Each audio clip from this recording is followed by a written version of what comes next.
பெண் வாசமாய் மாற அதை நான் சுவாசமாய் கொண்டேன்.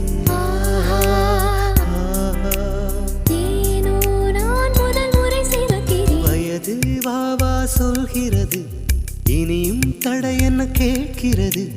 உனக்கும் எனக்கும் மத்தியிலே ஒரு மதில் சுவர்தான் என்று எழுகிறது.